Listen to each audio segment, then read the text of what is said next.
സല്ലല്ലാഹു അലാ മുഹമ്മദ് സല്ലല്ലാഹു അലൈഹി വസല്ലം സല്ലല്ലാഹു അലാ മുഹമ്മദ് സല്ലല്ലാഹു അലൈഹി വസല്ലം. മരിക്കുക, ആഖിബത്ത് ചീത്തയാവുക എന്ന് പറഞ്ഞാൽ അതിനേക്കാൾ പരാജയം വേറെ ഇല്ല. നമ്മുടെയൊക്കെ ജീവിതത്തിൽ ഏറ്റവും കൂടുതൽ പേടിക്കേണ്ട ഒരു പേടിയാണ്, എന്തായാലും ഞാൻ മരിക്കും, ആ മരണം മോശമായിട്ടുള്ള മരണമാവോ എന്ന് പേടി വേണം.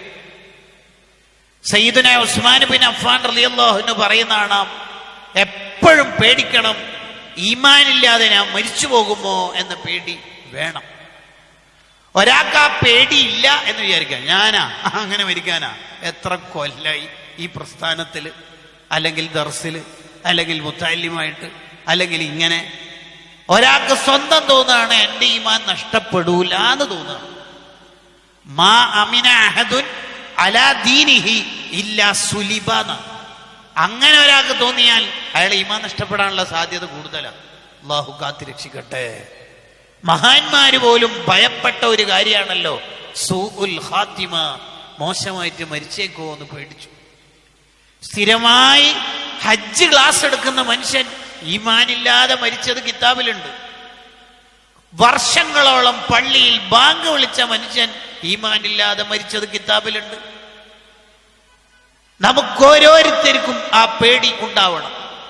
എന്റെ മരണം ഈമാനില്ലാതാവോ, അല്ലാഹുവേ എന്റെ മരണം ഈമാനില്ലാതാവോ എന്ന പേടി വേണം. ആ പേടി ഉണ്ടെങ്കിലേ ഈമാനോടെ മരിക്കാനുള്ള പണി നമ്മൾ എടുക്കുള്ളൂ, ഈമാൻ നഷ്ടപ്പെടുന്ന കാര്യങ്ങളിൽ നിന്ന് മാറി നിൽക്കുള്ളൂ. 8 തെറ്റുകുറ്റങ്ങളെ ദഖീറത്തുൽ ഖൈർ എന്ന കിതാബ് പരിചയപ്പെടുത്തുന്നുണ്ട്. ഈ തെറ്റുകുറ്റങ്ങൾ ഒരാളുടെ ജീവിതത്തിൽ ഉണ്ടെങ്കിൽ അയാളുടെ മരണം ഈമാനില്ലാതെ ആവാൻ സാധ്യത കൂടുതലാണ്. ഏതാണ് ആ തെറ്റുകുറ്റങ്ങൾ? 1, അക്ലു റിബ, പലിശ തിന്നുന്ന ഒരു തെറ്റ്. പലിശയുമായി ബന്ധമുള്ള തെറ്റുണ്ടെങ്കിൽ അള്ളാഹു യുദ്ധം പ്രഖ്യാപിച്ച തെറ്റാണത്. അള്ളാഹു ഒരു കാര്യത്തിന് യുദ്ധം പ്രഖ്യാപിച്ചിട്ടുണ്ടെങ്കിൽ അതിനർത്ഥം, ഇബ്നു ഹജറുൽ ഹൈതമി തങ്ങൾ പറഞ്ഞല്ലോ, അതിനർത്ഥം ഈമാനില്ലാതെ മരിക്കാനുള്ള സാധ്യത കൂടുതലാണ്. ഒരു തരത്തിലും നമുക്ക് പലിശയുമായി ബന്ധം പാടില്ല. അതിനെ ന്യായീകരിക്കുന്ന ഏത് വകുപ്പുണ്ടെങ്കിലും അതിനെ നമ്മൾ ഉൾക്കൊള്ളുകയല്ല വേണ്ടത്. എനിക്കത് വേണ്ട എന്ന് തീരുമാനിക്കണം. മഹാന്മാരെല്ലാം ആ വിഷയത്തിൽ കാണിച്ച സൂക്ഷ്മത കേട്ടാൽ നമ്മൾ ഞെട്ടിപ്പോവും. ചില മഹാന്മാർ ആർക്കെങ്കിലും പണം കടം കൊടുത്താൽ തിരികെ വാങ്ങുമ്പോൾ അവർ കുറച്ച് പണം കുറച്ചിട്ടേ വാങ്ങുള്ളൂ. ഉദാഹരണത്തിന് ഇങ്ങനെ എണ്ണി 1000 രൂപ എന്നൊക്കെ ഉദാഹരണം പറയാണ്. 1000 രൂപ ഒരാൾക്ക് കടം കൊടുത്തു എന്ന് കരുതുക. തിരികെ വാങ്ങുമ്പോൾ മഹാൻ പറയും 990 മതി. അതെ, അല്ല അന്ന് എണ്ണി തന്നത് ചിലപ്പോൾ 990 ആണെങ്കിലോ, 1000 എന്നുള്ളത് തെറ്റിയിട്ട് സംഭവിച്ചതാണെങ്കിലോ, ഞാനിപ്പോൾ 990 തന്നിട്ട് എക്സ്ട്രാ 10 വാങ്ങുമ്പോൾ പലിശയാവൂലേ? കുല്ലു കർലിൻ ജറ മൻഫഅതൻ ഫഹുവ റിബ. കടം കൊടുത്തിട്ട് ലാഭം കൊയ്യുന്ന എല്ലാ ഇടപാടും പലിശയാണല്ലോ. അതുകൊണ്ട് എനിക്ക് വേണ്ട 990 മതി എന്ന് പറയൂ. അത്ര നേരത്തെ പണമടച്ചിട്ട് പണിക്കൂലിയില്ല എന്ന ലാഭത്തിൽ ഫർണിച്ചറും ജ്വല്ലറിയിൽ നിന്ന് സ്വർണ്ണമൊക്കെ വാങ്ങുന്ന ആൾക്കാരുണ്ടാവും നമ്മുടെ നാട്ടിൽ. ഏത് ബിസിനസ് നമ്മൾ ചെയ്യുമ്പോഴും, ഏത് ഇടപാട് പർച്ചേസ് ചെയ്യുമ്പോഴും ഫഖീഹായ ഒരാളെടുത്തുനിന്ന്, ഇൽമ പഠിച്ച ഒരാളെടുത്തുനിന്ന് ചോദിച്ചിട്ടല്ലാതെ നമ്മൾ ഇടപെടരുത്. പലിശ, അതിന് ചിലപ്പോൾ ന്യായീകരിക്കാൻ ഇന്ന ഉസ്താദ് ഉണ്ട് എന്നൊക്കെ നമ്മളെ പെടുത്താൻ വേണ്ടി പറയും. പെട്ടുപോകരുത്, അത്രയും വലിയ തെറ്റാണ്. ഹദീസ് പറഞ്ഞല്ലോ, പലിശയിലൂടെ ഉള്ള ഒരു ദിർഹം 30 വ്യഭിചാരത്തിനേക്കാൾ കടുപ്പമാണ്. 27ാം രാവിന് പോലും ശിക്ഷിക്കപ്പെടുന്ന ഒരു വിഭാഗമാണ് പലിശക്കാർ എന്ന് ഇബ്നു ഹജർ തങ്ങൾ അവരുടെ വാപ്പാന്റെ ഖബർ സിയാറത്ത് ചെയ്തിട്ടുള്ള അനുഭവം പറയുന്നിടത്ത് സവാജിറിൽ സൂചിപ്പിക്കുന്നുണ്ട്. അതുകൊണ്ട് നമ്മൾ ശ്രദ്ധിക്കണം. കച്ചവടം നടത്തുന്ന ആൾക്കാർ ആരെയും പറ്റിച്ചിട്ട് കച്ചവടം നടത്തരുത്. ഈ വിഷയം പറയാൻ വേണ്ടി മാത്രം യൂസുഫ് നബഹാനി റഹിമഹുള്ളാഹു ഒരു കിതാബ് തന്നെ ഉണ്ട്, ദലീലു തുജാർ, ഗംഭീര കിതാബ്. അതിൽ പറയുന്നതാണ് മനുഷ്യന്മാർ ഈ പറ്റിക്കുന്ന പല രീതി. സ്റ്റോക്ക് കുറവാണ്, നിങ്ങൾക്കായതുകൊണ്ട് ഈ പൈസക്ക് തരുന്നതാണ്, ഞാൻ ഇന്നാലെടുത്തുനിന്ന് എടുത്തോണ്ടാണ് വില കുറച്ച് തരാൻ പറ്റുന്നത്, നിങ്ങളും നമ്മളും തമ്മിലുള്ള ആ ബന്ധത്തിലാണ് ഈ സംഗതി തരുന്നത് എന്നൊക്കെ പറഞ്ഞ് ഇങ്ങനെ കസ്റ്റമറെ പറ്റിക്കണ പരിപാടി നമ്മൾ ചെയ്യരുത്. മനുഷ്യരെ പറ്റിച്ചിട്ട് ഇടപാട് നടത്തിയാൽ ഉള്ള പ്രശ്നം എന്താ? ആ സമ്പത്തിൽ അള്ളാഹു ബർക്കത്ത് നൽകൂല. എന്താ അങ്ങനെ പറഞ്ഞ അർത്ഥം? ആ സമ്പത്ത് കൊണ്ട് മനുഷ്യരെ പറ്റിച്ചുകൊണ്ട് സമ്പാദിച്ച സമ്പാദ്യം കൊണ്ട് ആഖിറത്തിൽ ഉപകരിക്കുന്ന ഒരു കാര്യം ചെയ്യാനും ഈ പണം കൊണ്ട് കഴിയൂല. അതാണ് സമ്പത്തിലെ ബർക്കത്ത് നഷ്ടപ്പെടുക എന്ന് പറഞ്ഞാലുള്ള ഒരർത്ഥം. ഈ പണം കൊണ്ട് അയാൾക്ക് ആഖിറത്തിൽ ഉപകരിക്കുന്ന ഒരു ഖൈറും ചെയ്യാൻ കഴിയില്ല. മഹാന്മാരൊക്കെ കാണിച്ച സൂക്ഷ്മത നോക്കൂ. സയ്യിദുനാ അബൂ ഹനീഫ റളിയല്ലാഹു അൻഹു ഒരാൾക്ക് കടം കൊടുത്തു, തിരികെ കിട്ടാനുള്ള ഡേറ്റായി, അയാൾ തിരികെ തന്നില്ല. മഹാനവറുകൾ അയാളെടുത്ത് നിന്ന് ചോദിക്കാൻ വേണ്ടി അവരുടെ വീട്ടിൻ്റെ അടുത്തേക്ക് പോയി. വീട്ടിൻ്റെ മുറ്റത്ത് നിന്നിട്ട് ആ പണം തിരികെ വേണം എന്നാവശ്യപ്പെട്ടപ്പോൾ ഈ കടം വാങ്ങിയാൾ പറഞ്ഞു, അതിന് ഈ മുറ്റത്ത് വെയിലത്ത് വെക്കണത്, വീട്ടിൻ്റെ ഉള്ളിൽ കയറുന്നില്ലെങ്കിൽ ഈ സൺഷെയ്ഡിൻ്റെ തണലെങ്കിലും കൊള്ളാലോ, ഒന്ന് കയറിയിരിക്കും. മഹാൻ പറഞ്ഞു വേണ്ടാന്ന്. എന്തേ കാരണം എന്ന് ചോദിച്ചു. ഞാൻ നിങ്ങൾക്ക് 10,000 തന്നല്ലോ, ഉദാഹരണം, ആ 10,000 എനിക്ക് തിരികെ തരുമല്ലോ, അത് മതി. അതിൻ്റെ കൂടെ നിങ്ങളെ വീടിൻ്റെ തണൽ കൂടി അനുഭവിക്കുമ്പോൾ എക്സ്ട്രാ ആയില്ലേ, പലിശയാവുമെന്ന് പേടിയുണ്ട്, അതുകൊണ്ട് ആ തന്നത് അങ്ങോട്ട് തന്നാൽ മതി. യാ റബ്ബ്, ഈ മഹാന്മാരുടെ മുന്നിലേക്കല്ലേ നമ്മൾ പോകേണ്ടത്? ഈ മഹാന്മാരുടെ മുന്നിലേക്ക് നമ്മൾ പോകുമ്പോൾ എന്തെല്ലാം പറ്റിക്കുന്ന ഇടപാടാണ് നമ്മൾ നടത്തിയേക്കുന്നത്. ആ സമ്പാദ്യം കൊണ്ട് വളർത്തിയ മക്കളെങ്ങനെയാ നന്നാവുക? ഹലാലല്ലാത്ത സമ്പാദ്യം നമ്മുടെ വീട്ടിലുണ്ടെങ്കിൽ ആ സമ്പത്ത് കൊണ്ട് വളർത്തിയ മക്കളെങ്ങനെയാ സ്വാലിഹീങ്ങളാവുക? ഗസാലി ഇമാം റഹിമഹുല്ലാഹ് തന്റെ ഇഹ്യാ ഉലൂമുദ്ദീനിൽ പറഞ്ഞല്ലോ, മക്കള് നന്നാവാൻ ആദ്യം ചെയ്യേണ്ടത് കുട്ടികൾ കഴിക്കുന്ന ഫുഡ് ഹലാലാണ് എന്ന് ഉറപ്പുവരുത്തണം. അതാദ്യം വേണ്ടത്.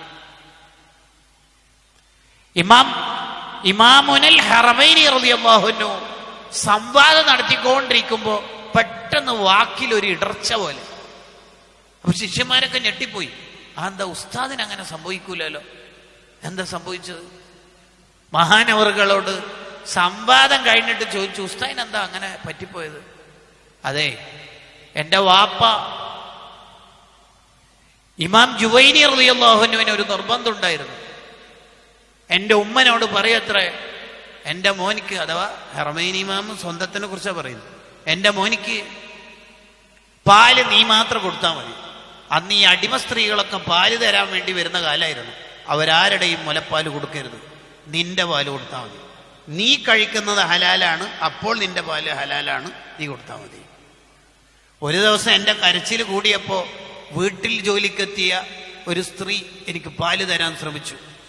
ഇതെൻ്റെ വാപ്പ കണ്ടിട്ട് എന്നെ പിടിച്ചു വാങ്ങി കാല് മുകളിലും തല താഴെയാക്കിയിട്ട് അന്ന് കുടിച്ച മുഴുവൻ പാലും ഛർദിപ്പിച്ചു.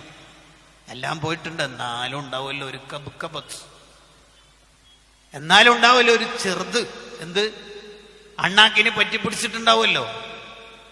അതിൻ്റെ ഒരു പ്രശ്നമാണ് ഇപ്പൊ സംസാരിക്കുമ്പോൾ ചെറിയൊരു വർത്തമാനത്തിൽ ഒരു കുറവ് വന്നു പോയത്. കണ്ടോ, ഈ ചരിത്രം വിശദീകരിച്ച് തൊബക്കാത്തു ഷാഫിയത്തുൽ കുബ്രയിലും റൂഹുൽ ബയാനിലൊക്കെ ചോദിക്കുന്ന ഒരു ചോദ്യമുണ്ട്. ഒരു ചെറിയ മിസ്റ്റേക്ക് എന്ന് പറയാൻ പറ്റാത്തൊരു സംഗതി സംഭവിച്ചു എപ്പോഴേക്ക് സംസാരത്തിൽ, അതും ഹൈറ് പറഞ്ഞുകൊണ്ടിരിക്കുമ്പോൾ ചെറിയൊരു വിക്ക് വരുന്നുണ്ടെങ്കിൽ നമ്മുടെയൊക്കെ ജീവിതത്തിൽ എത്ര തൗഫീക്ക് മുടങ്ങിപ്പോകും. ഹലാല് മാത്രമായിരിക്കണം നമ്മളെ മക്കൾക്ക് കൊടുക്കുന്ന ഫുഡ്. ഈ ഹലാലല്ലാത്ത ഫുഡ് നമ്മൾ കഴിച്ചാൽ വേറൊരു പ്രശ്നമുണ്ട്. എന്താ പ്രശ്നം? നമ്മൾ ദ്വാരക്കുന്ന ദുആഇന് ഉത്തരം കിട്ടൂല.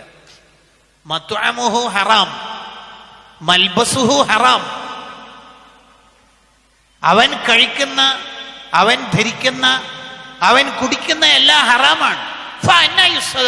പിന്നെ എങ്ങനെയാണ് ദുആഇന് ഉത്തരം കിട്ടുക എന്ന് നബി സല്ലല്ലാഹു അലൈഹി വസല്ലം തങ്ങൾ ചോദിക്കുന്നുണ്ട്. അതാണ് സഅദ് ബിൻ അബി വഖാസ് റളിയല്ലാഹു അൻഹു നബി സല്ലല്ലാഹു അലൈഹി വസല്ലം തങ്ങളോട് ഒരു റിക്വസ്റ്റ് നടത്തുന്നുണ്ട്. നബിയെ, ഞാൻ ദ്വാർക്കുന്ന ദ്വായിനൊക്കെ ഉത്തരം കിട്ടണം. ദ്വായിന് ഉത്തരമുള്ള നാവാവണം എൻ്റെ നാവ്. അതിനെന്താ വഴി? അത്വിബ് മത്വഅമക തകുൻ മുസ്തജാബദ് ദഅവ. ഓ, ഇതാ വർത്താനം നോക്കിയേ. കഴിക്കുന്ന ഫുഡ് ഹലാലാവണം മോനെ, എങ്കിൽ നിന്റെ ദുആഇന് അല്ലാഹു ഉത്തരം നൽകും. നബിയുനാ റസൂലുള്ളാഹി സ്വല്ലല്ലാഹു അലൈഹി വസല്ലം. വേറെ ഒരു പ്രശ്നവും കിടപ്പുണ്ട് അവിടെ. അതാ പ്രശ്നം, ഹലാലല്ലാത്ത ഫുഡ് നമ്മളെ വയറ്റിലെത്തിയാൽ നമ്മുടെ ഖൽബ് വേഗം ചീത്തയാവും. ആരെ കണ്ടാലും മോശം ചിന്ത മാത്രമേ ഉണ്ടാവുള്ളൂ. ഒരു ഭാര്യയും ഭർത്താവും ഈ ബീച്ചിൽ വന്നിട്ട് ഇങ്ങനെ നടന്നു പോകുമ്പോ, ഇത് കാമുകനും കാമുകയാണ്, വെളുത്തല്ല പിള്ളേരെന്നെ കണ്ട. ഇയാൾക്ക് ആരെ കണ്ടാലും മിസ്അണ്ടർസ്റ്റാൻഡിങ് മാത്രമേ ഉണ്ടാവുള്ളൂ. അയാള് ഉസ്താദിന്റെ മുമ്പിൽ വലിയ ആളാവാൻ ശ്രമിക്കുന്ന ആളാണ്. മറ്റേ ആള് സ്റ്റേജിൽ കസേര കിട്ടണമെന്ന് വിചാരിക്കുന്ന ആളാണ്. ഇയാൾ പേയ്സന്റെ ആളാണ്. ഇയാൾ ബാഡ്ജ് കിട്ടണമെന്ന് വിചാരിക്കുന്ന ആളാണ്. എല്ലാരെ കുറിച്ചും മൂപ്പർക്ക് മോശം വിചാരം മാത്രമേ ഉണ്ടാവുള്ളൂ. പക്ഷെ ഇയാൾ സ്വന്തത്തിനെ കുറിച്ചോ, ഞാൻ അൽഹംദുലില്ലാ അങ്ങനെയൊന്നും ചിന്തിക്കുന്ന ആളല്ല. കണ്ട, എന്നാ ഹലക്കന്നാസ്, നാട്ടുകാരും മുഴുവനും മോശമാണെന്ന് ഒരാളുടെ ഖൽബിൽ എന്തുകൊണ്ട് ചിന്ത വരുന്നു? അയാൾ കഴിക്കുന്ന ഫുഡിൽ ഒരു പ്രശ്നം പറ്റിപ്പോയി. ഇതെന്റെ വക പറയണല്ല. തഹാറത്തുൽ ജിസ്മി വൽ ഫുആദ് മിൻ സൂഇൽ ദന്നി ബിജമീഇൽ ഇബാദ് എന്ന് പറഞ്ഞ ഈ വിഷയത്തിൽ ഒരു കിതാബ് തന്നെ ഉണ്ട്. ഇത് ഒരു വള്ളിയല്ല, 2 വള്ളിയുള്ള കിതാബാണ്. ഇത് 1 വള്ളി മാത്രം. ഇമാം ഷാറാനി റഹിമഹുള്ളയുടെ കിതാബ്. ഇതിൽ കാണാം ഈ പറഞ്ഞ ആശയം. അതുകൊണ്ട് നമ്മൾ കഴിക്കുന്നത് ഹലാലാണെന്ന് ഉറപ്പിക്കണം. ഹലാലാണെന്ന് ഉറപ്പിക്കണം. ഇല്ലെങ്കിൽ നമ്മുടെ ഖൽബ് വേഗം ചീത്തയാവും. എല്ലാവരെ കുറിച്ചും മോശം വിചാരം മാത്രമേ നമുക്ക് ഉണ്ടാവുള്ളൂ. ആരെന്ത് നല്ലത് ചെയ്താലും അയാൾക്ക് ഇന്നത് കിട്ടാനാണ്, അയാൾ ആളാവാനാണ്, അങ്ങനെ മാത്രമേ ഇയാൾ ചിന്തിക്കുള്ളൂ. ഒരാളെ കുറിച്ച് ഇയാൾക്ക് നല്ല വിചാരം ഉണ്ടാവില്ല. അതാണ് ഒന്നാമത്തെ തെറ്റ്, പലിശ.